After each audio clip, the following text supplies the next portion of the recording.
बिस्मिल्लाहिर्रहमानिर्रहीम। अस्सलाम वालेकुम नाज़रीन, मैं हूँ साक़िब बशीर। आज हम दो मौज़ूआत पे बात करेंगे। एक तो जो सुप्रीम कोर्ट ऑफ पाकिस्तान ने 63A केस में उसका हतमी फ़ैसला देने से पहले एक और दरख्वास्त का फ़ैसला किया है जो बेंच पर इतराज़ के हवाले से इमरान खान के वकील बैरिस्टर अली ज़फ़र ने दायर की थी। उस दरख्वास्त के फ़ैसले में क्या कहा गया है, क्योंकि बड़े अहम नुकात उठाए गए थे कि जो कमेटी है, जो प्रैक्टिस एंड प्रोसीजर एक्ट की कमेटी है, जो ऑर्डिनेंस में लिखा हुआ है कि वो 3 मेंबरान होंगे, तो 2 मेंबरान को क्या कमेटी कह सकते हैं? अगर नहीं कह सकते तो उसके तहत जो है वो तश्कील दिया गया बेंच, उसकी हैसियत क्या होगी? तो इस पर तफसीली फैसला आ गया है। कल की जो दरख्वास्त थी बैरिस्टर अली ज़फ़र की, अब ये देखना है कि क्या इस दरख्वास्त को चैलेंज किया जा सकेगा बैरिस्टर अली ज़फ़र की जानिब से या नहीं किया जाएगा। ये अहम पॉइंट होगा, इस पे बात करेंगे। और इसके अलावा हम बात करेंगे कि इस्लामाबाद की जो 3 तंजीमें हैं, उन्होंने एक बड़ा फैसला किया है और चीफ जस्टिस काजी फ़ाइज़ ईसा उनके खिलाफ बड़ा महाज जो है वो 3 तंजीमों ने खोल दिया है। अब महाज क्या वकला तहरीक की शक्ल इख्तियार करेगा या क्या बनेगा? Islamabad high court bar association, Islamabad bar council और इस्लामाबाद डिस्ट्रिक्ट बार एसोसिएशन, तीनों के जानिब से ये महाज जो है वो बुनियादी तौर पर खोला गया है। इस पे जो है वो तफसील के साथ बात करते हैं। सबसे पहले आज का जो फैसला आया है सुप्रीम कोर्ट ऑफ पाकिस्तान से, चीफ जस्टिस काजी फ़ाइज़ ईसा की सरबराही में बेंच जो है वो इस केस को सुन रहा था। कल उन्होंने ये इस पर फैसला जो है वो ओपन कोर्ट में सुनाया था कि जो ऑब्जेक्शन है, जो बेंच पर इतराज़ात हैं, उन इतराज़ात को मुस्तरद किया जाता है। तो उन इतराज़ात को मुस्तरद करने का जो तफसीली फ़ैसला है वो अभी जारी किया गया है तहरीरी तौर पर। इस फैसले में chief justice Qazi Faez Isa, justice Aminuddin Khan, justice Jamal Khan Mandokhel, justice Naeem Akhtar Afghan और जस्टिस मज़हर आलम मियां खेल, 5 जो जजेज़ हैं वो शामिल हैं जिन्होंने ये फैसला जारी किया है। इस फैसले में वो ये कहते हैं कि नज़रसानी की दरख्वास्त जो है वो ज़ायदुल मयाद होने का जो है कहा गया है कि जो ज़ायदुल मयाद होने का इतराज़ जो है वो आयद किया गया था, उस इतराज़ पर जो सुप्रीम कोर्ट बार एसोसिएशन है उनकी जानिब से ये बताया गया कि कैसे इसको ज़ायदुल मयाद नहीं कहा जा सकता, कि नज़रसानी की दरख्वास्त 3 रोज़ ज़ायदुल मयाद है। ये इतराज़ आयद किया गया था।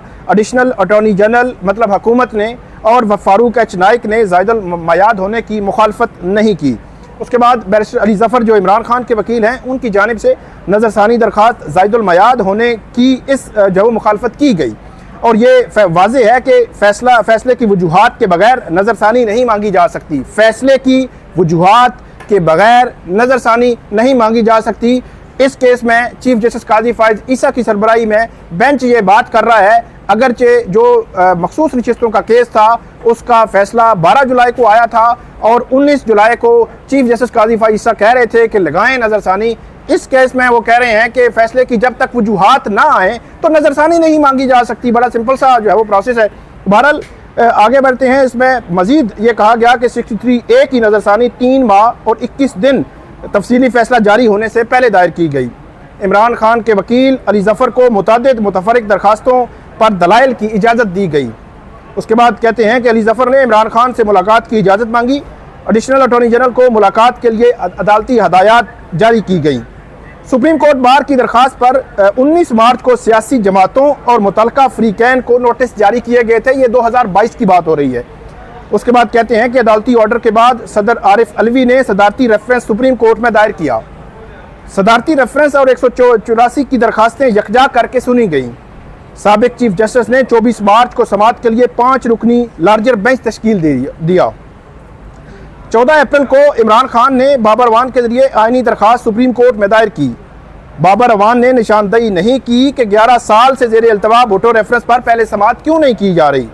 Doctor Babar Awan Bhutto reference case में भी वकील थे। सदर वफाक के इत्तेहाद की अलामत और अवाम की नुमाइंदगी करते हैं। आइन या कानून में सदारती रेफरेंस में तमाम शहरियों को नोटिस जारी करना ज़रूरी नहीं। इमरान खान के वकील के एतराज़ात काबिल जवाज़ नहीं। नज़रसानी दरख्वास्त आउट ऑफ टर्न मुकर्रर होने का जवाज़ दुरुस्त नहीं, इसलिए मुस्तरद किया जाता है। बेंच की तश्कील पर इमरान खान के वकील अली ज़फ़र ने एतराज़ उठाया। चीफ जस्टिस ने अपने जवाबी ख़त में बेंच तश्कील से मुतल्लिक वजाहत की। अच्छा, जो जस्टिस मंसूर अली शाह ने 3 सफ़ात का ख़त लिखा था, उसका जवाबी ख़त 4 सफ़ात पर मुश्तमिल था और उसके बाद 1-2 सफ़ात का ख़त जस्टिस मुनीब अख्तर का आया, जिन्होंने ये पॉइंट आउट किया कि चीफ जस्टिस काजी फ़ाइज़ ईसा ने और तो बहुत कुछ लिखा उस अपने ख़त में, लेकिन जस्टिस मंसूर अली शाह की जानिब से उठाए गए आइनी और कानूनी सवालात के जवाबात नहीं दिए। लेकिन चीफ जस्टिस अपने इस ऑर्डर में अब ये कह रहे हैं कि उन्होंने जवाब जो है वो दे दिया था और वजाहत कर दी थी। हालांकि चीफ जस्टिस कानूनी तौर पर वजाहत देने के पाबंद नहीं। जस्टिस मुनीब अख्तर ने बेंच में शामिल होने से अपनी जो है वो अदम दस्तयाबी से आगाह किया। जस्टिस मंसूर अली शाह ने भी बेंच में शामिल होने से इनकार किया। मतलब ये जो बेंच 63A की नज़रसानी सुन रहा है। और उसके बाद कहते हैं कि जस्टिस मंसूर के इनकार के बाद जस्टिस नईम अख्तर अफगान को बेंच में शामिल किया गया। बेंच की दोबारा तश्कील प्रैक्टिस एंड प्रोसीजर कानून के मुताबिक है। Supreme court practice and procedure committee या चीफ जस्टिस किसी को बेंच में बैठने से मजबूर नहीं कर सकते। ये एतराज़ भी मुस्तरद किया जाता है। इमरान खान के वकील ने सदारती ऑर्डीनेंस की कानूनी हैसियत को चैलेंज किया। चैलेंज करने के साथ अली जफर ने ऑर्डीनेंस के तहत अदालती कार्रवाई की रिकॉर्डिंग और ट्रांसक्रिप्ट तैयार करने का कहा। केस की समाअत जो है वो अभी जो है वो सुप्रीम कोर्ट में हम मौजूद हैं, अभी जो है वो समाअत होनी है। ये जो नज़रसानी की 63A नज़रसानी की दरख्वास्त, बहरहाल इसमें जो सवालात के 2 मेंबर कमेटी हो सकते हैं या नहीं हो सकते, इस सवालात की तरफ सुप्रीम कोर्ट नहीं गई। हालांकि बड़ा ही जो इब्तदाई जो बुनियादी सवाल है इसमें, और बहुत सारे वकला से मेरी बात हुई और वकला ये कहते हैं कि ये जो मुख्तलिफ जगहों पे मुख्तलिफ इदारों में कमेटीज़ बनी होती हैं, उन कमेटीज़ की हवाले से जो पटिशन्स आती हैं, अदालतें सुनती हैं, फैसले मौजूद हैं। तो जहाँ पे कमेटी का मतलब जो है 3 मेंबर हैं, 2 मेंबर होंगे तो कमेटी नहीं कह सकते। तो बहरहाल जो चीफ जस्टिस की जानिब से जो दरखास्तें थीं, वो एतराज़ात थे, उनको मुस्तरद किया गया। और अब मज़ीद समाअत होती है तो उसके हवाले से अपडेट आपको करेंगे। इस्लामाबाद हाई कोर्ट और इस्लामाबाद बार काउंसिल और इस्लामाबाद डिस्ट्रिक्ट बार एसोसिएशन की तरफ से बहुत बड़ी खबर है। तीनों वकला तंजीमों ने आज जो है वो थोड़ी देर पहले प्रेस कॉन्फ्रेंस की है, जिसमें इस्लामाबाद बार काउंसिल के नुमाइंदे, हाई कोर्ट बार के सदर, डिस्ट्रिक्ट बार के जो कैबिनेट है वो मौजूद थी। नंबर 1 तो उन्होंने चीफ जस्टिस काजी फाइज ईसा पर सहूलतकारी का इल्ज़ाम आयद किया है कि वो सहूलतकारी कर रहे हैं। आइनी तरामीम की उन्होंने कहा है कि वो मुस्तरद करते हैं।